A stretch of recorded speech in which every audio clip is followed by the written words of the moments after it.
Hello friends, Hindi कहानियाँ with सरिता में आपका स्वागत है। मैं आज आपके लिए एक डरावनी कहानी लेकर आई हूँ जो गुड़गांव के एक शशांक ने हमें बताई थी। वो कहानी मैं आपको शशांक के पॉइंट ऑफ व्यू से सुनाना चाहती हूँ।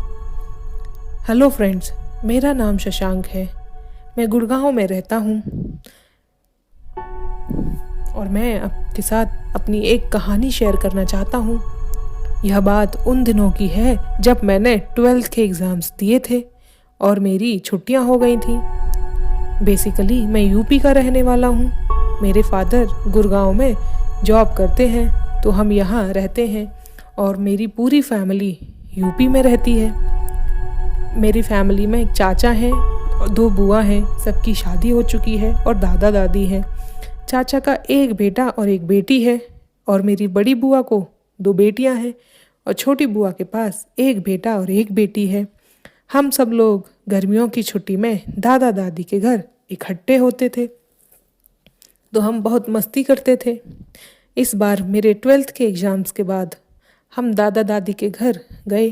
पापा भी साथ में गए थे, लेकिन पापा की छुट्टियां कम थी तो पापा वापस जल्दी आ गए। मैं, मेरी मम्मी और मेरा भाई रह गए। अरे सॉरी, मैंने अपने भाई के बारे में नहीं बताया। मेरा भाई मेरे से 2 साल छोटा है। अभी उसके 10th के एग्ज़ाम्स हुए हैं, उसके भी बोर्ड थे। मेरी बुआ जी और उनके बच्चे भी आ गए। हमारी पूरी बच्चा पार्टी खूब इंजॉय करती, खूब घूमते, गांव में भी जाते हम सब और पुराने दोस्तों से मिलने जाते। सब हमें बहुत प्यार करते थे। एक दिन हम सब ने एक प्लान बनाया कि हम लोग कहीं घूमने चलते हैं, लेकिन इस बार हम सब बच्चे ही जाएंगे। लेकिन घर वाले हमें कभी अलाउ नहीं करते, हमेशा किसी बड़े को हमारे साथ भेजते। फिर हमने घर में सबसे बात की कि हम 1 सप्ताह की ट्रैवलिंग करना चाहते हैं, पर घर वालों ने मना कर दिया। फिर बड़ी रिक्वेस्ट के बाद राजी हुए और बोले ठीक है, लेकिन तुम्हारे साथ बड़े लोग भी जाएंगे। फिर हम मान गए। फिर घर से बड़ी बुआ, फूफा जी, चाची और मेरी मम्मी हम लोगों के साथ गई। हम लोग लगभग 10 लोग हो गए।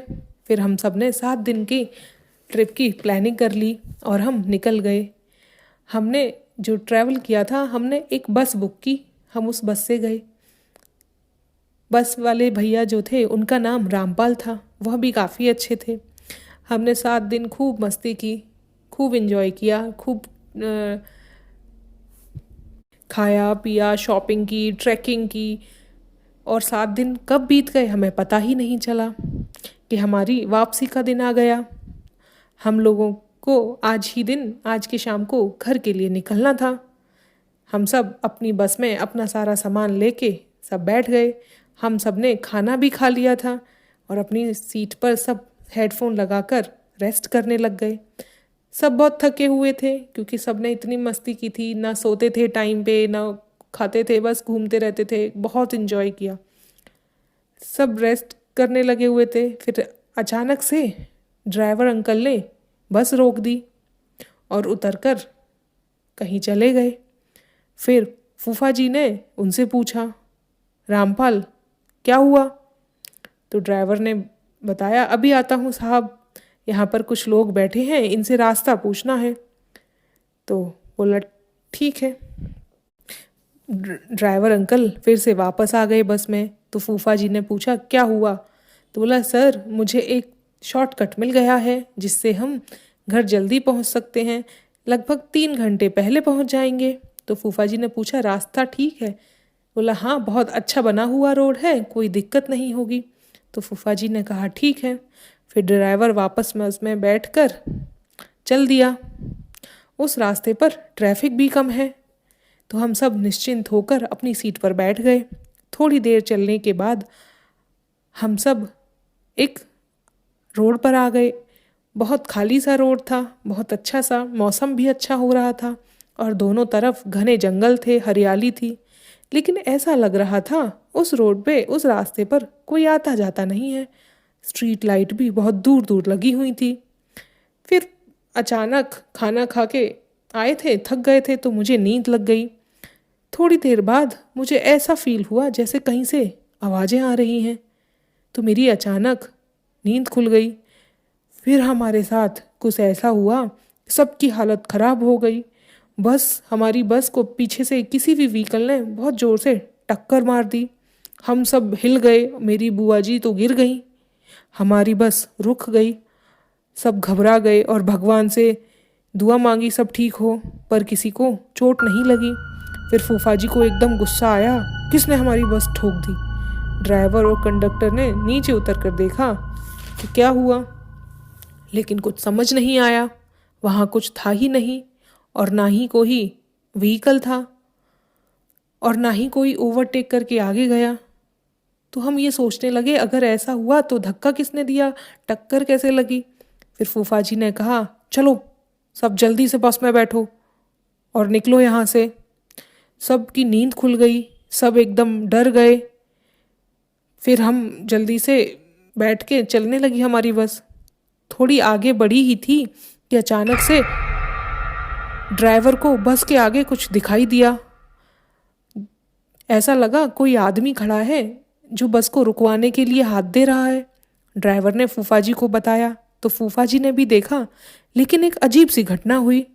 जब वो आदमी देखा तो पहले लेफ्ट साइड में था, हाथ दे रहा था, फिर अचानक से गायब हो गया और बस के राइट साइड पर आ गया।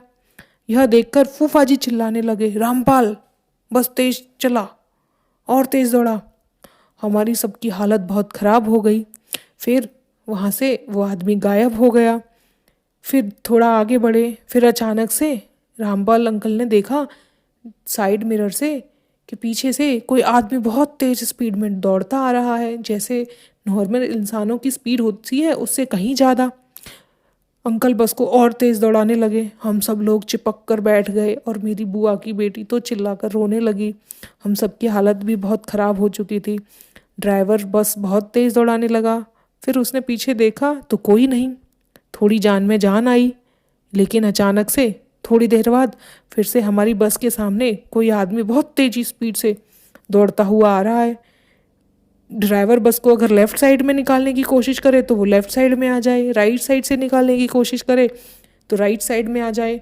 तो ड्राइवर फूफा जी को बोलता है, सर कुछ गड़बड़ है, यहाँ से निकलना बहुत मुश्किल है, मुझे बहुत डर लग रहा है, क्या करूँ। तो फूफा जी ने बोला, डरना नहीं है, अगर डर गए तो कुछ नहीं हो सकता, बस तुम भगवान का नाम लो और बस को तेज़ दौड़ाओ। फिर फूफा जी ने हम सबको बोला, ज़ोर ज़ोर से हनुमान चालीसा बोलो। ड्राइवर ने भी गाड़ी में जो म्यूज़िक सिस्टम था उसमें हनुमान चालीसा चला दी। हनुमान चालीसा हम लोग चिल्लाने लगे और बस हमने बोला, कुछ मत देखो, बस दौड़ाते रहो, कहीं बस नहीं रोकनी है, अभी रास्ता बहुत दूर है। फिर ऐसा करते करते थोड़ी दूर निकल गए, लेकिन फिर वो आदमी नज़र नहीं आ रहा था, वो कहीं गायब हो गया। फिर थोड़ी दूर चलने के बाद ड्राइवर को कुछ अजीब सा फील होने लगा, जैसे वह अपने काबू में नहीं है, कुछ अजीब सा बड़बड़ाने लगा। फिर और वह ऐसी बस चला रहा था जैसे ये जानबूझ के कुछ करने की कोशिश कर रहा है, उसको किसी की चिंता ही नहीं थी। फूफा जी उस पर चिल्लाने लगे, रामपाल क्या हुआ, तुमको मजाक सूझ रहा है, बस ठीक से चलाओ। ड्राइवर अजीब सी आवाज़ में बोला, आज कोई घर नहीं जाएगा, सब मेरे साथ जाएंगे, सब मेरे पास रहेंगे, और जैसा मैं कहूँगा वैसा ही होगा। तो यह हम सब ये देख के एकदम डरने लगे। फूफा जी को थोड़ा समझ में आया कि यह सब हवा का ही चक्कर है। फूफा जी ने सबको आवाज़ लगाई, बोले, और तेज हनुमान चालीसा गाओ, और तेज हनुमान चालीसा बोलो। हम सब आंख बंद करके हनुमान चालीसा बोलने लगे। फूफा जी बहुत स्ट्रांग थे, वह आर्मी में जॉब करते थे अभी, लेकिन रिटायर्ड थे, तो उन्होंने ये सब घटनाएं पहले सुनी हुई थी। तो हनुमान चालीसा वो भी बोलने लगे और डर नहीं रहे थे, तो इसलिए फूफा जी उसका सामना कर पा रहे थे। वह आत्मा फूफा जी को भी अपने बस में करने की कोशिश कर रही थी, लेकिन नहीं कर पाए। फिर फूफा जी और कंडक्टर की मदद से ड्राइवर सीट से हटाकर उसे हमने एक रस्से से बांध दिया और हनुमान चालीसा बोलकर बस फूफा जी चलाने लगे। हम अपने हाथ जोड़कर भगवान का नाम लेने लगे। अचानक से उस ड्राइवर ने रस्सी खोल दी और फूफा जी का गला पकड़ लिया। फिर फूफा जी भी बस बहुत तेज़ दौड़ाने लगे। एकदम फूफा जी को अचानक से कुछ समझ नहीं आ रहा था। उनको लगा अब तो उनकी हालत ख़राब होती जा रही है, लेकिन तभी एक सामने से रोशनी आती दिखाई दी।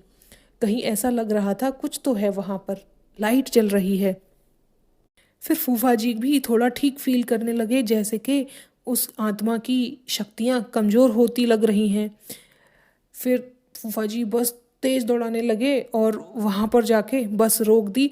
और जैसे ही वहाँ पे बस रोकी, वह आत्मा पता नहीं कहाँ गायब हो गई और ड्राइवर अंकल ज़मीन बस में ही ज़मीन पर बेहोश होकर गिर गए। रोशनी पीर बाबा की मज़ार से आ रही थी। जैसे ही हम वहाँ पहुँचे, आत्मा कहीं दिखा का कुछ भी आभास नहीं हो रहा था। ड्राइवर भी बेहोश हो गया था। फिर मज़ार में से एक बाबा हमारी बस की आवाज़ सुनकर बाहर आए, तो हम सब ने जल्दी से उतरकर बाबा को आवाज़ लगाई, बाबा हमारी मदद करो, बाबा हमारी मदद करो। तो बाबा जल्दी से हमारे पास आए और हमने उनको सब बात बताई। बेहोश ड्राइवर को भी हम सब ने उतारा और जब हमने बाबा को ये सब बताया तो बाबा भी समझ गए थे।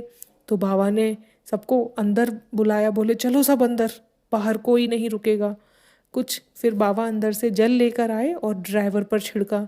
जैसे ही ड्राइवर पर छिड़का तो उसको बाबा के जल से उसको थोड़ा होश आ गया और फिर बाबा ने कुछ झाड़ फूँक किया। फिर वो ड्राइवर थोड़ा सा ठीक लग रहा था। हमने उसको पूछा क्या हुआ था भैया, तो उसको कुछ याद ही नहीं था। बोला कि मुझे उस घटना के बाद जब मैं बस चला रहा था मुझे कुछ भी याद नहीं है। तो लेकिन वो ठीक था।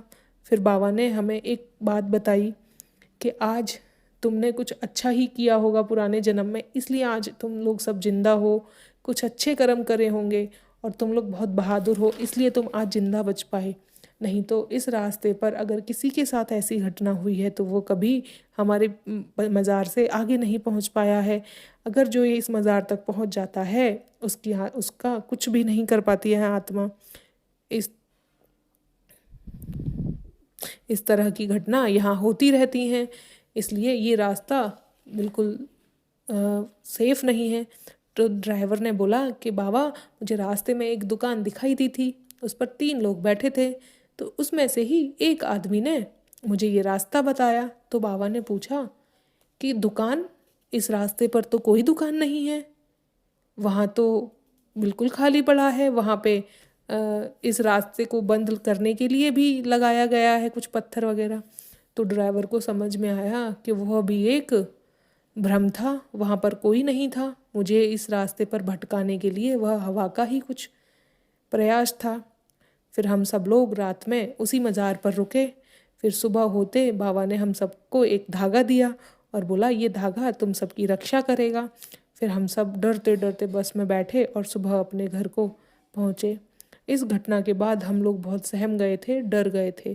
फिर हमने यह बात सबको घर पर बताई। सब ने बोला आगे से तुम लोग ऐसा नहीं करोगे, शॉर्टकट कभी नहीं लेना चाहिए और रात में भी ट्रैवल नहीं करना चाहिए। ये थी घटना जो हमारे साथ बीती थी और ये सच्ची घटना है, मैंने आपको बताई है। Thank you.